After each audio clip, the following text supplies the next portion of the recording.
The words of the 23rd Psalm, a Psalm of David. The Lord is my shepherd, I shall not want. Giving me repose in green meadows, leading me beside the still waters to revive my spirit, guiding me on the right path, for that is God's essence. Though I walk through a valley of the shadow of death, I fear no harm, for you are with me. Your staff and your rod comfort me. You prepare a banquet for me in the presence of my foes. You anoint my head with oil, my cup overflows. Surely goodness and kindness shall be my portion all the days of my life, and I shall dwell in the house of the Lord forever.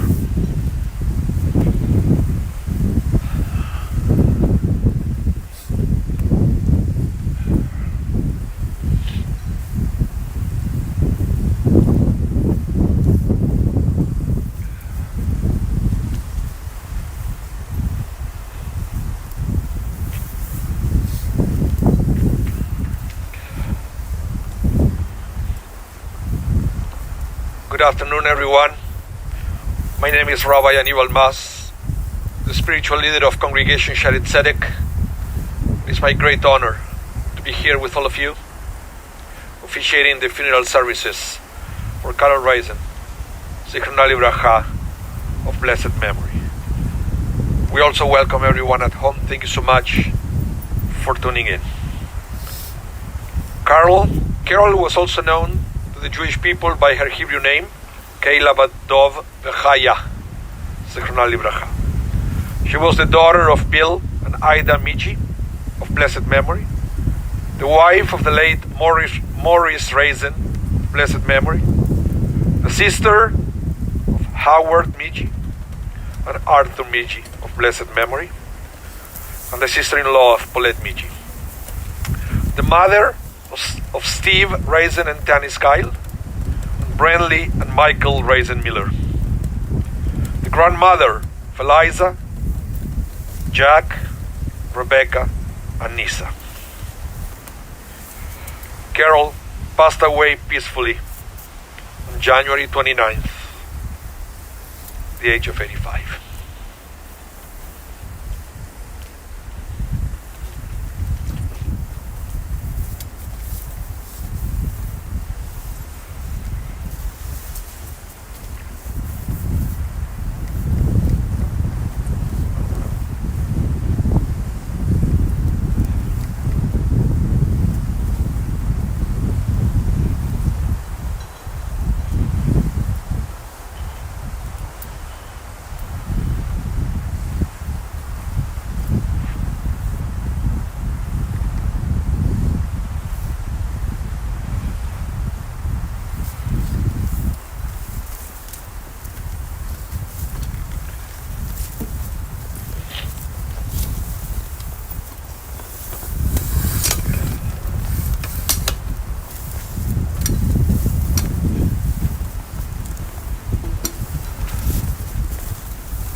Read in the book of Proverbs, chapter 31.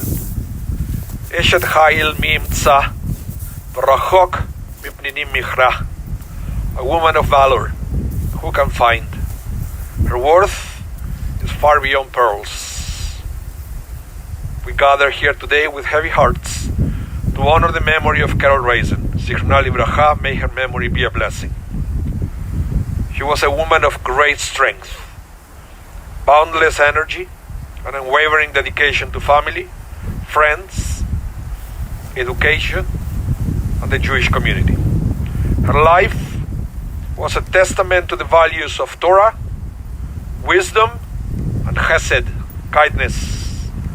Carol's love for learning and education was a central pillar of her life. The Talmud teaches us, Talmud Torah Keneged Kulam. The study of Torah is equal to all other mitzvot, Carol embodied this value not only by being a lifelong learner herself, but by imparting knowledge to generations of Jewish children as a teacher at the Talmud Torah school. Her contributions to education extended beyond the classroom. She played an instrumental role in setting up the library at Gray Academy, ensuring that others will have access to knowledge for years to come. She was a voracious reader, always seeking to expand her horizons. This passion reflects the Jewish belief that learning is not just for the young, but a lifelong pursuit. As Pirkei Avot teaches, Marve Torah, Marve Chaim. The more teaching, the more learning, the more life. Carol embraced this truth, filling her days with learning and wisdom, never allowing idleness to take root. Her dedication to her family was profound. She was the only daughter among two brothers and experienced the loss of her father at a young age. She helped care for her mother in later years, demonstrating the mitzvah of kivud av ba'em, honoring one's parents. The Talmud emphasizes that honoring one's parent is akin to honoring the divine. Carol fulfilled this mitzvah with love and devotion. Carol married young and built a home filled with warmth and dedication. She was a pillar of support for her family, always striving to be present for life's celebrations. Her bond with her sister-in-law Paulette was particularly strong, a testament to the power of family love. As it says in the book of Psalms, Hine ma tov u'manaim, shevet achim gam yachad. How good and pleasant it is for brothers and sisters to dwell together in unity. Her social circle was just as vital to her as her family. She was the glue that held her friends together, always ensuring that connections remained strong. Carol understood the value of community, and she generously supported Jewish organizations in Winnipeg, recognizing their role in sustaining Jewish life and providing assistance to those in need. She found joy in the game of Bridge, pastime that symbolized her approach to life: strategic, thoughtful, and social. Her days were filled with more activity than more accomplished in a month. Embodying the Talmudic teaching, Hayom Katzar ve'melacha merubah. The day is short, and the work is abundant. Carol lived each day to the fullest, never wasting an opportunity to engage with the world around her. One of her most admirable qualities was her commitment to Shmirat Halashon, guarding her speech. She did not gossip, a rare and precious trait in today's world. The Chafetz Chaim teaches that avoiding Lashon Hara, gossip, is one of the highest spiritual achievements, for words hold immense power in Jewish tradition. Carol used hers only to uplift, support, and connect. In her later years, the hardships of life took their toll. The loss of her beloved Morris and the challenges of the pandemic were difficult burdens to bear. Yet, even as her health declined, the impact she made on her family, her friends, and the wider community remained strong and enduring. Carol's life was a life well lived, a life of meaning, of love, of learning, and of giving. Her memory will live on in the countless students she taught, the friends she cherished, the family she supported, and the Jewish community she so deeply valued. As the prophet Isaiah said, "And the earth shall be filled with the knowledge of God as the waters cover the sea." Carol contributed to this vision by dedicating herself to the spread of knowledge, and the nurturing of young minds. May her memory be a blessing. Amen. And now to eulogize her mother, his mother, I would like to invite Steve to come to the microphone.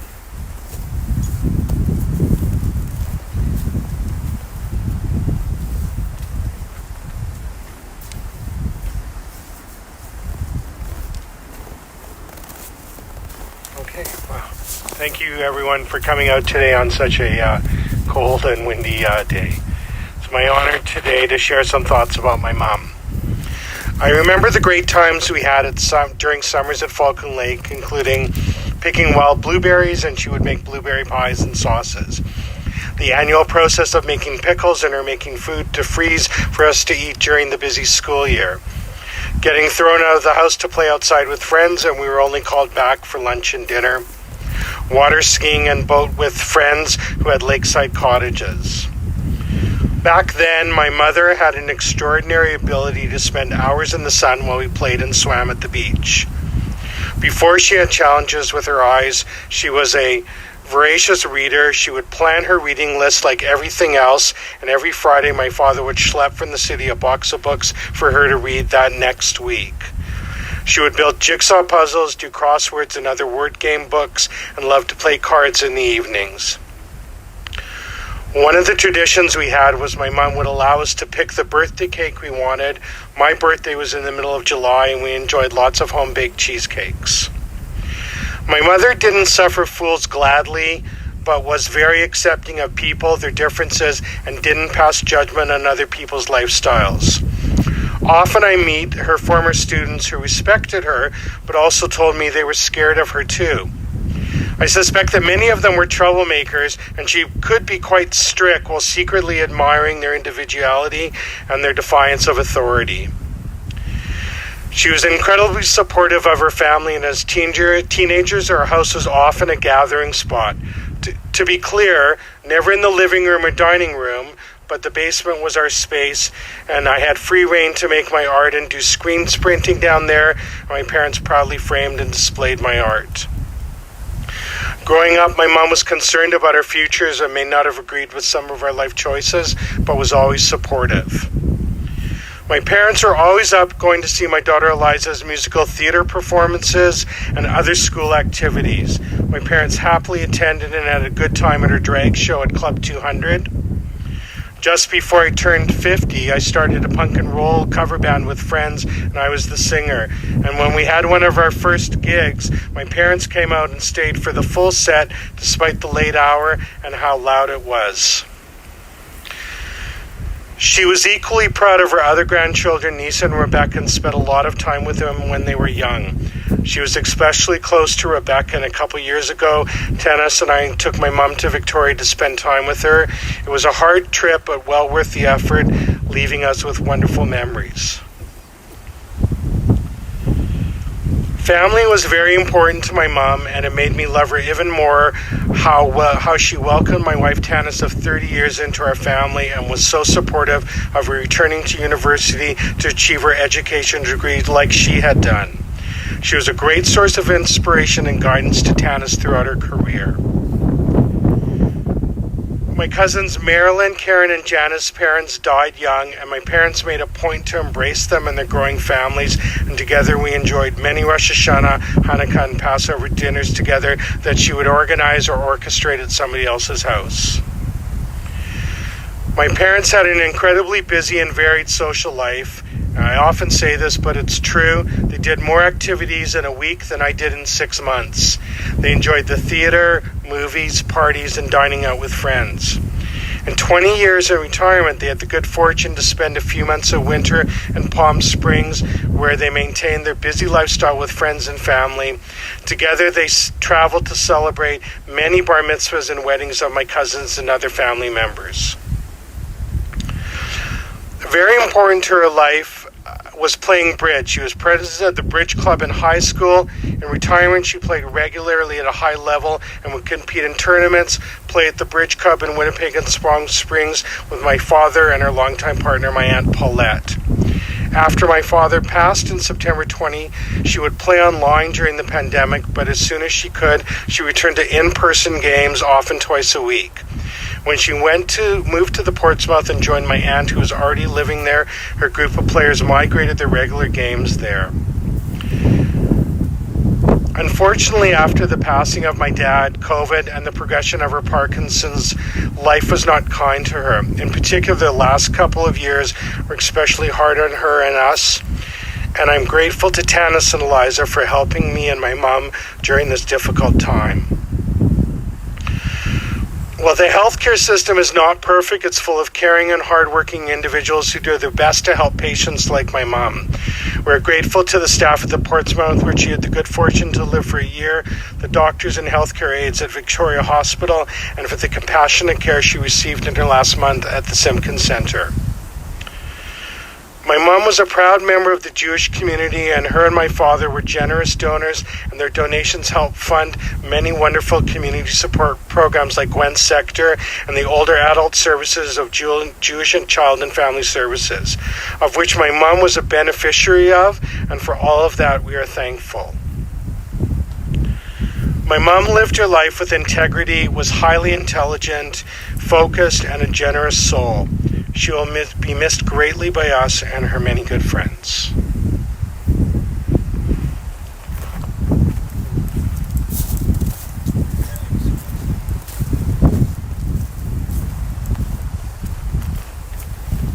Thank you, Steve. May her memory be a blessing. Let us all say Amen. I'm going to continue now with the memorial prayer del Maleh Rachamim. El Maleh Rachamim Shochem Bameroimim Hametzei Menucha Nechona Ta'achat Kafei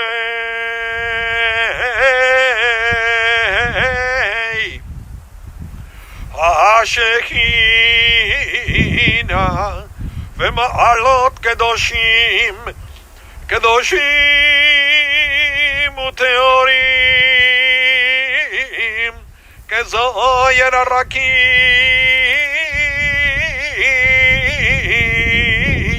המזהירים,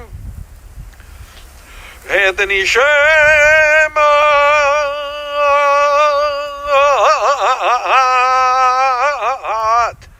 את נשמת כילבתו וחיה שעליך לעולמה בעבור שאנו מתפללים ועד הצקרת נשמת בגן עדן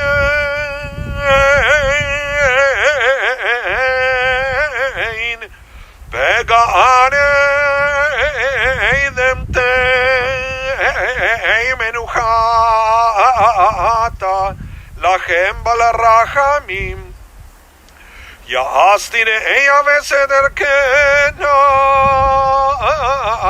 לעמים וצרור בצרור החיים החיים את נשמתה אדוני ונחלתה ותנוח ושלום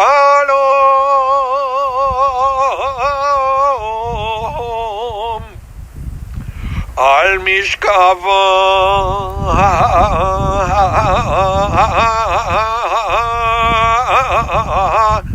ונאמר אמן.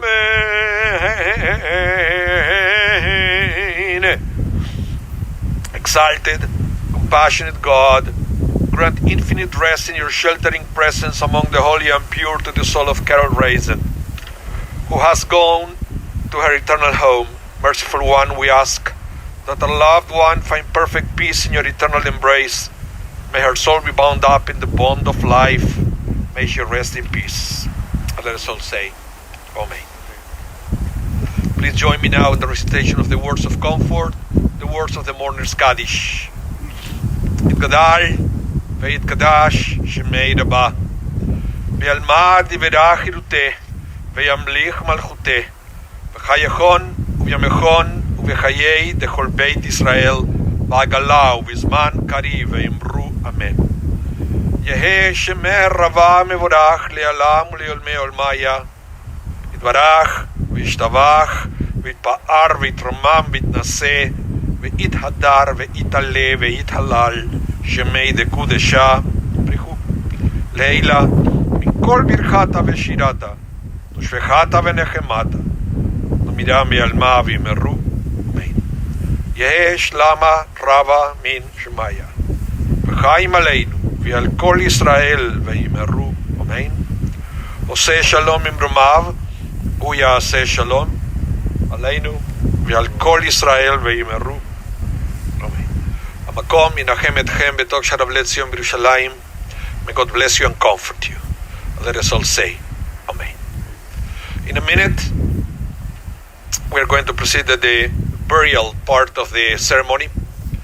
For that part everybody will be invited to come forward, pick up a shovel and to put a little bit of earth on top of Carol's coffin. According to the rabbis, this is an act of chesed, an act of kindness that we can do for her today here. Immediately after this ceremony, this service is over, everybody is invited to the Meal of Consolation, 125 Portsmouth Boulevard. And this is going to be in the dining hall. Shiva will be tonight, 7 to 9 p.m., also at the Portsmouth, but at the bistro.